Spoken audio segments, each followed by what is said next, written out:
for example, if you think about that, what also makes air pollution worse in Mexico City? And anybody that has an idea can contribute to this, or to the fact Monterrey, which is basically the same effect.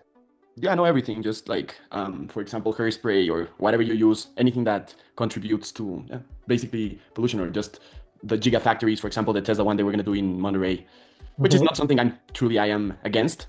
Actually, to be honest, I'm a really capitalist guy, and I'm really pro-capitalism. But yeah, I think it's something we have to be aware of, right? Just exactly. I mean, and I do work, for example, with real estaters. Okay. And I'm not against development. I do want things to grow, but to expand or grow. But the thing is, like, if I'm going to kill the mangroves that eventually are going to make the beach go away, then there is no sense to make a hotel in a place that you sold for the beaches when there's no beaches.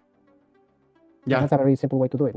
So then how do we build so that we can build and preserve the mangrove or the dunes or not be polluted? So that's the time of thinking that when we start thinking on all the different effects, for example, when you set up a hotel, each room needs 17 people to support it, directly and indirectly. Where are they going to live? That's one side, but you have to build.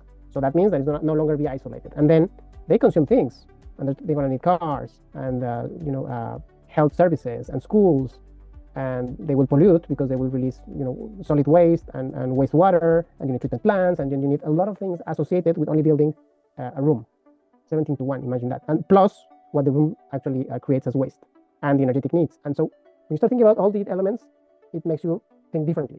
In the case of Mexico City, for example, Alvaro, in what I've seen, the fact that everything is paved with asphalt, that does create part of what creates the heat that in turn creates the conditions for this cauldron to keep the pollution in there. Plus a lot of cars, plus the industries, plus everything else. It just adds up to the problem. Yeah, good to know. Thank you. I didn't know that. Cauldron, como una olla. ¿No? Una caldera. Una caldera. So yeah, that's an example of other things that might be reinforcing. No? Plus, if we keep centralizing everything in Mexico City and everybody goes to go there to work and live, it's just going to make the problem worse.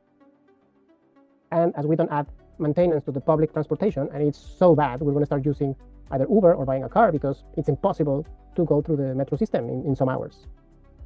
So you see, there's other things that are not exactly related to the pollution, but are contributing unknowingly.